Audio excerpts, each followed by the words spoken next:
Ikan jelawat adalah ikan yang banyak diminati oleh masyarakat Kalimantan Barat. Di kalangan masyarakat Melayu dan Dayak, ikan jelawat disebut juga ikan sultan. Sebab pada zaman dahulu, hanya kalangan bangsawan saja yang boleh mengkonsumsinya. Penyebabnya adalah jelawat memiliki rasa daging yang sangat gurih, sehingga hanya kalangan ningrat saja yang boleh menikmatinya. Namun yang pasti, hingga sekarang harga ikan ini di pasaran cukup mahal. Di Pontianak, per kilogramnya bisa mencapai angka Rp45.000. Saking mahalnya, terkadang ikan ini akan diolah menjadi ikan pakasam, yaitu sejenis cara pengawetan tradisional khas masyarakat suku Dayak di Kalimantan. Sehingga daging jelawat yang lezat dapat disimpan dan dinikmati dalam waktu yang lama. Idealnya, pencucian dilakukan secara cepat, sehingga potongan daging ikan tidak terlalu lama terkena air tawar. Ini untuk menghindari merembesnya air ke dalam daging, yang mana ini akan mengurangi rasa daging ikan. Potongan daging kemudian dijemur selama setengah jam. Ini untuk mengurangi kandungan air yang ada pada bahan. Penjemuran tidak dilakukan hingga kering. Daging ikan jelawat tergolong kenyal dan tebal. Ini disebabkan ikan jelawat memiliki mobilitas tinggi di habitatnya. Yang pasti, daging jelawat ini cenderung tebal dan memiliki tekstur yang tegas. Daging ikan jelawat juga tidak lembek atau mudah hancur. Sayangnya, daging ikan dengan kandungan protein tinggi ini memiliki duri yang cukup banyak.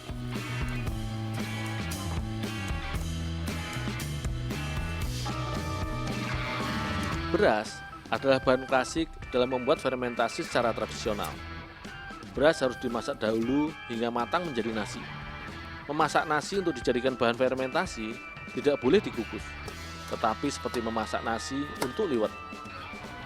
Nasi untuk fermentasi biasanya sengaja tidak menggunakan banyak air, sehingga nasinya tidak terlalu lembek.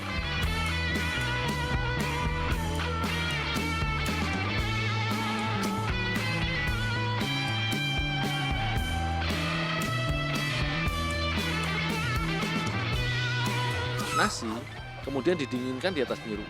Seiring hilangnya panas pada nasi, uap airnya pun hilang. Sehingga saat dipakai untuk fermentasi, tidak akan menyebabkan daging ikan membusuk. Potongan daging kemudian dicampur dengan garam. Yang digunakan adalah garam halus. Pencampuran bisa dilakukan dengan ditabur atau dengan cara daging yang dimasukkan ke garam. Meski telah dijemur, potongan daging ini masih cukup lengket, sehingga saat dimasukkan ke garam akan langsung menempel.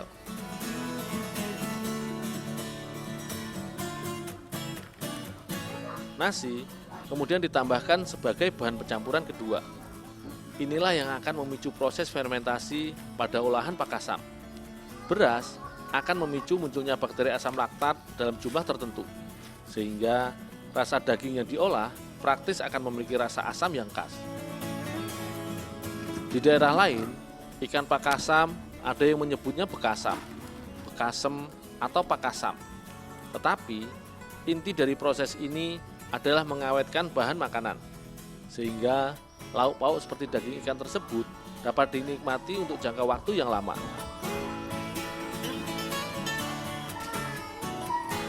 Daging ikan akan disimpan dalam toples minimal selama 4 hari.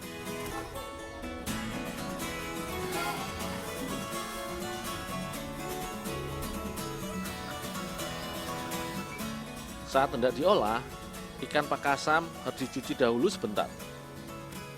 Cairan asam yang tercipta selama proses sudah meresap ke dalam daging ikannya, sehingga bahan lain seperti nasi tidak diperlukan lagi.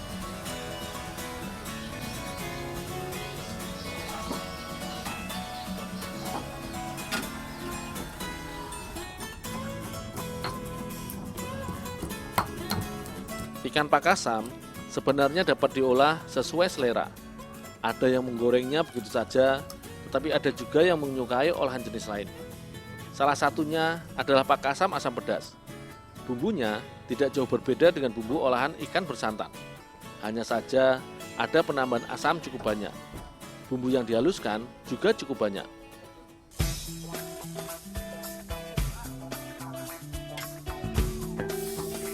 Bumbu harus ditumis dahulu dengan minyak yang cukup banyak. Saat ditumis, akan ditambahkan sedikit air putih campur asam.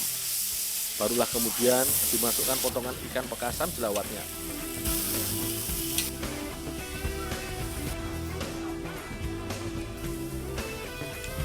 Ikan pakasam asam pedas ini tidak memakai santan sama sekali. Jadi, sensasi rasanya memang sangat khas. Cabai rawit yang ditambahkan biasanya dalam keadaan utuh. Jadi, yang tidak menyukai rasa pedas masih dapat menikmati dagingnya saja.